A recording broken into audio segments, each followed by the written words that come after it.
गांव की रात हमेशा से खामोश होता है, लेकिन कभी-कभी इस खामोशी के पीछे एक ऐसी राज छुपा होता है जो इंसान के होश उड़ा देता है।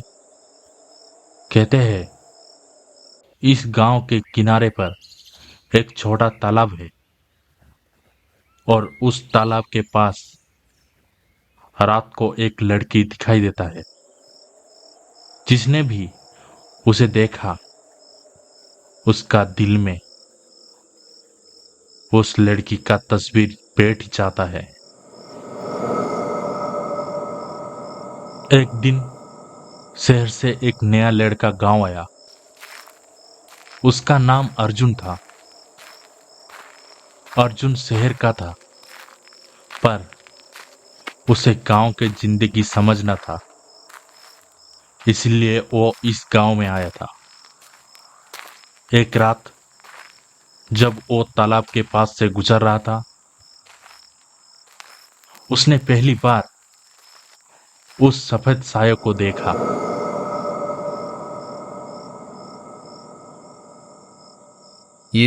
ये लड़की रात के इस वक्त यहाँ क्या कर रही है? लड़की ने पलटकर उसकी तरफ देखा। आंखों में उदासी थी, पर उन आंखों में एक अनजाना गुस्सा भी था। और अचानक वो गायब हो गया। अर्जुन के जिस्म कांप उठा और वो अपने घर की तरफ निकल गया।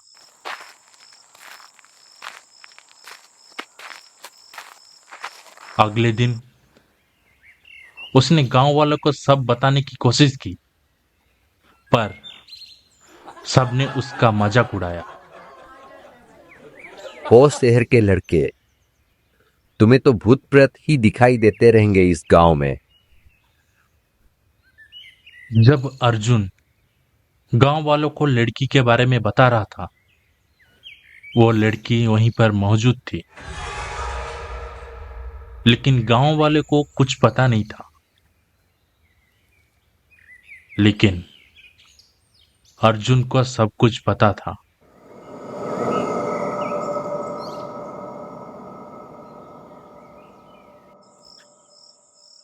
उस रात अर्जुन अपने घर में अकेला था।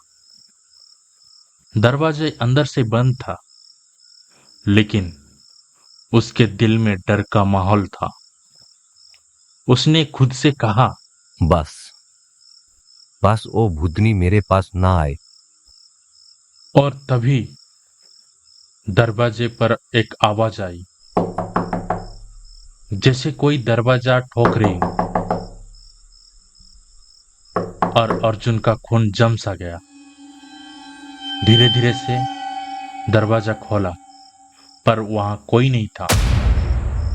जब उसने दरवाजा बंद किया, तभी वो लड़की उसके सामने खड़ी थी। मुझसे डरो मत, मुझे तुम्हारी मदद चाहिए। अर्जुन ने पहली बार उस लड़की की कहानी सुनी। उसने बताया वो इस गांव में उसके भाई के साथ रह रही थी, लेकिन एक दिन वो तालाब के पास नहाते वक्त वहीं पर गिर के मर गई थी। और तभी से उसने कभी अपने भाई को नहीं देखा।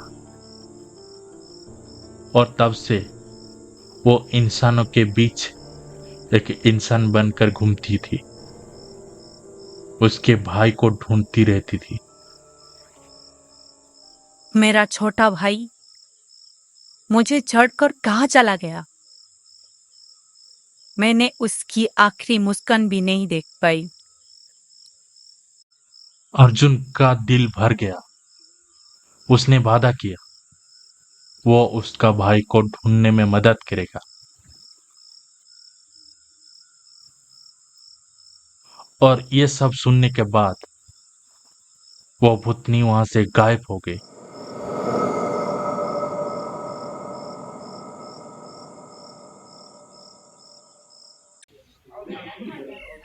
अगली सुबह अर्जुन निकल पड़ा। उसने पूरा गांव में पूछा, लेकिन किसी को कुछ पता नहीं था। वो पूरा गांव में ढूंढा और ढूंढते ढूंढते वो एक दूसरे गांव में जाके पहुंचा। उस गांव में एक बूढ़ा दादा थे। उन्होंने बताया, बेटा, इस गांव में एक जमींदार है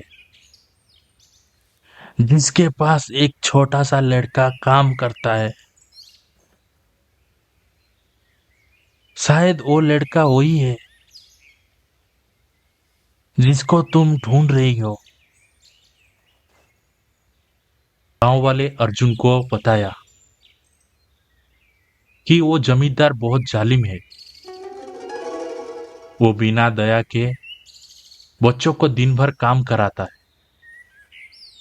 यह सुनने के बाद अर्जुन जमींदार के पास गया।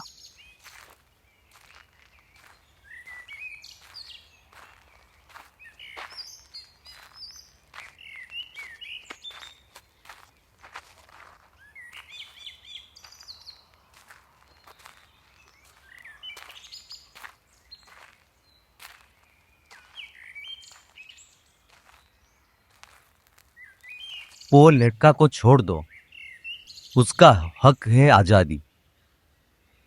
ये लड़का यहीं रहेगा, ये मेरा नौकर है। अर्जुन ने कोशिश की जमींदार को समझाने के लिए, लेकिन जमींदार का घमंड इतना था, उसने अर्जुन की कोई भी बात नहीं सुनी। बेचारा अर्जुन थक हार कर अपने घर लौट गया।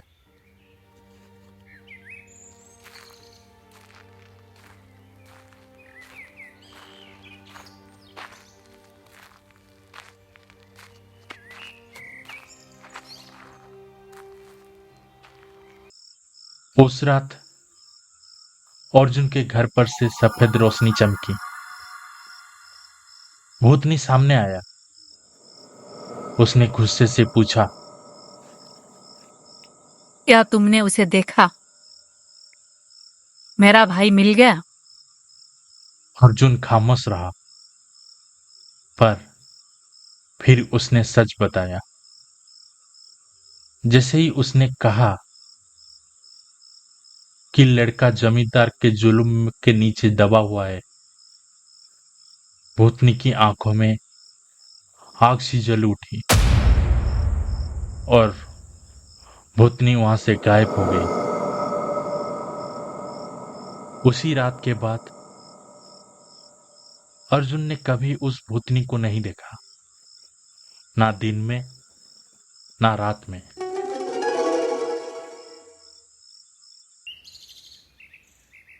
कुछ दिन बीत गया और अचानक एक दिन खबर आई, वो जालिम जमींदार अब जिंदा नहीं रहा।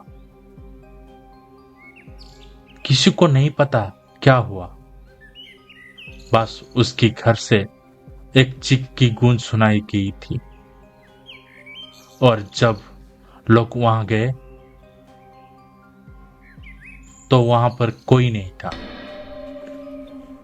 अर्जुन ने उस छोटा लड़के को ढूंढने के लिए निकल पड़ा।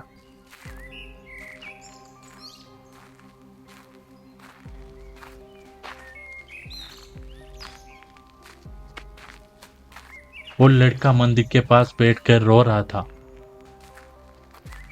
फिर अर्जुन ने उसके पास गया और उसको अपने घर ले आया।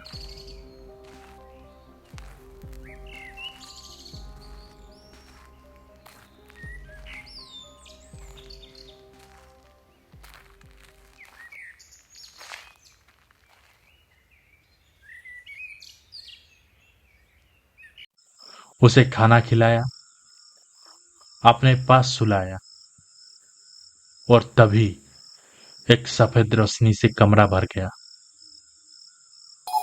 भूतनी सामने आई, लेकिन इस बार उसके चेहरे पर उदासी नहीं थी, एक सुकून था। अब मेरा भाई अकेला नहीं है। तुमने मेरा अधूरा रिश्ता पूरा कर किया। कमरे में से रोशनी धीरे धीरे गायब होने लगा और उसी रोशनी के साथ वो हमेशा के लिए गायब हो गई। अर्जुन ने समझ लिया, कभी कभी इंसान की मदद करना सिर्फ एक काम नहीं, एक जिम्मेदारी होती है। और तभी से उस छोटा लड़का ने अर्जुन को ही अपना भाई मान लिया। गांव वाले कहते हैं, तालाब के सफेद साया अभी नहीं दिखाई देती है, पर रात की खामोशी में अगर तुमने ध्यान से सुना तो एक बहन की सुकून भरा आंसू और एक भाई की मुस्कान, दोनों की गूंज अभी भी महसूस होती है।